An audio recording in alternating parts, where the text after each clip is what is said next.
You know that feeling you get when that temporary solution you put in place years ago became permanent?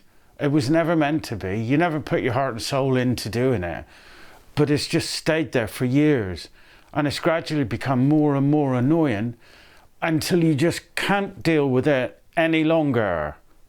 I am, of course, referring to, camera swivels to the right, the combined driver storage and charging station, aka the mess. And that's what this video is going to be about. Not so much this is what I've come up with, but more about the process that I go through when I'm coming up with something. Do you follow?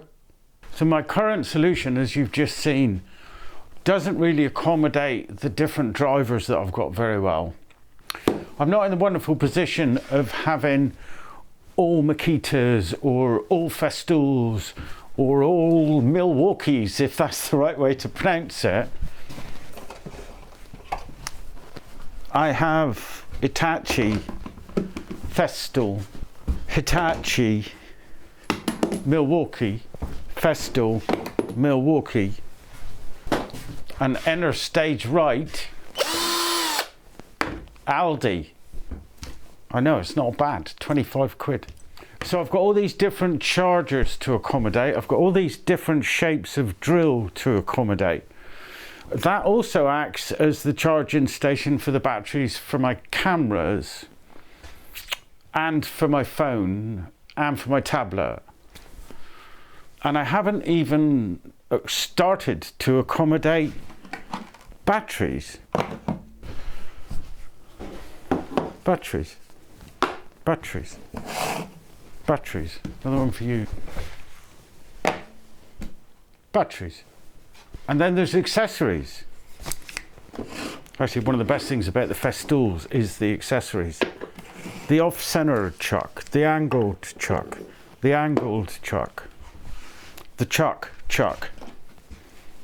What I'd really like is to be able to accommodate all the stuff associated with the drivers, because that's the way I connect them. And that's where I initially start looking for them until I remember I've put them in another safe place, somewhere else in the workshop. I think the best thing to do here is to get the old unit off the wall onto the bench and experiment on it. So here's the old unit stripped back down to the bare shelf. Before I go any further, let me just lay out the constraints that I've got to work within and the requirements that I have. Again, I'll put them on the screen because my handwriting stinks. Constraints. My cabinet's 1200mm wide. I believe I should stay within that. Actually, I believe it should be exactly 1200mm wide, so it follows the lines, looks nice to the eye. I don't really want to come out much more than 320mm if I can help it. The further I come out past that, the more I'll be distancing myself back from the cabinet, make it harder to reach because I'm a very small person, short arms. Height, the bottom of the conduit is about 300mm, 310mm beneath the cabinet. So again, it would just look nice if I didn't drop below that level. So they're my constraints for this project. Requirements. Now, I'm not sure whether you're the same as me, but I tend to leave bits in the drills. And I've done it for so long that I now associate those drills with the particular bit function. So these Hitachis, I've usually got a combined drill and countersink bit in, and I always reach for it when I want a combined drill and countersink bit. That's not always the case though, so what I'd really like is to be able to see the type of bit that's in the drill. The two Milwaukees that I've got, one's always got a number 1 posi drive bit in it, the other one's got a number 2 posi drive bit in it, but I can't tell from the back, so I'd really like to see the bit. The festoons that I've got, well, they kind of swap and change quite a lot, and I never know what I've left in it last. So I'd like to see the bit.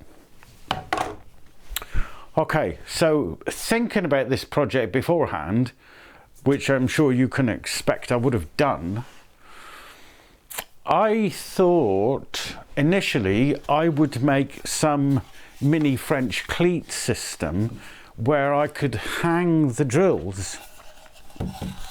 So here's a little shape that I've cut out with a support at the front so that the drill would fit in there. It would hang on a cleaty bit thing underneath. But the problem with that is I've got all of those individual bits to make, and they're all going to be specific to each drill. So if these drills die, and I must admit the batteries aren't too good of late, then when I replace this, I've got to make 2 more of those again. And if I just buy another one because it was at a brilliant deal, then I've got to make another one of these. And it all seems like an awful lot of work, and I don't really want to do that. And by the time I get 1, 2, 3, 4, 5, 6, 7 of these, the thing's going to weigh a ton. So I think that's a non-starter. Obviously, if I did it that way, with the same style that I had before, with just cutouts, it would be lighter, but I wouldn't be able to see the bit.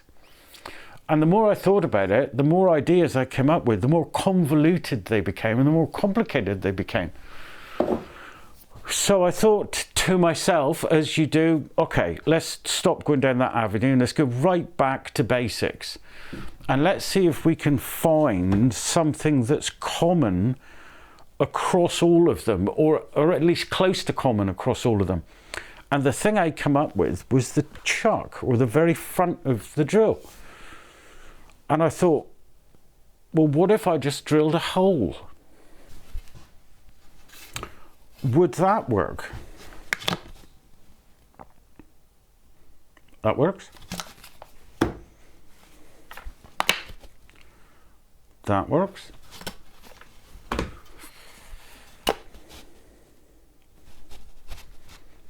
That works. In fact, they all work. Okay.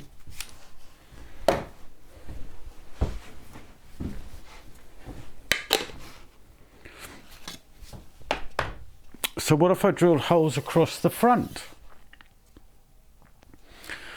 Well, if I drill holes across the front, then all of my drills lined up are just going to act as a barrier to get to the chargers, excuse me, and the associated paraphernalia that goes along with them.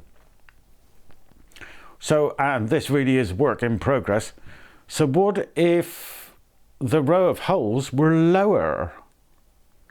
Okay, so let's have SketchUp up here somewhere. Might have to shorten me a bit, and there we go. And let's see what that looks like with a drop shelf at the front and a row of holes in it. Okay, that could work. Let's do it. So I've just grabbed some scraps and drilled some holes and grabbed another piece of scrap that just happened to be about 100 mil.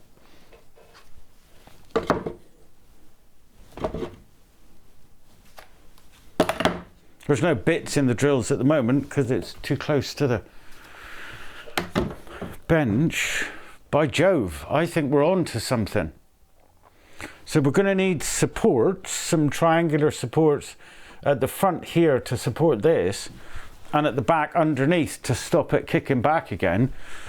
And I think when we make it, we'll need some dominoes to help this joint and some dominoes there to help this joint.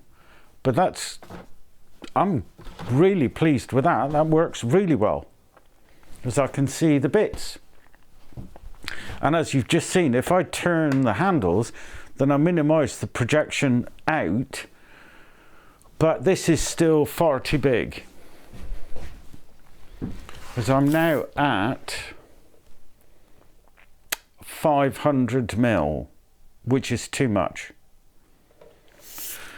But if I reduce this by that, then I could be back within my constraints again. Okay, that looks good. So I'll draw a line to simulate the reduced depth of shelf.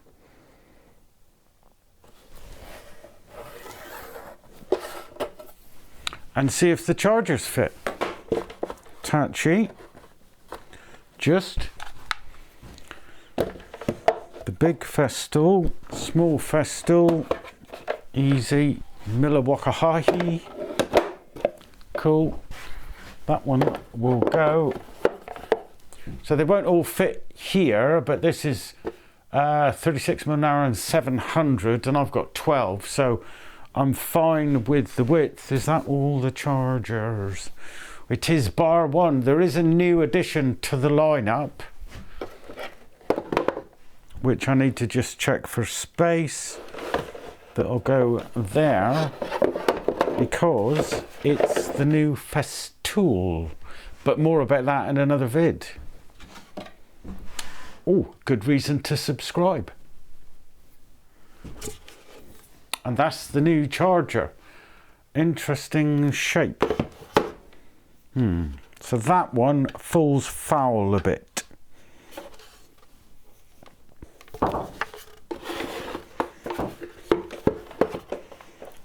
But would fit there, would it not?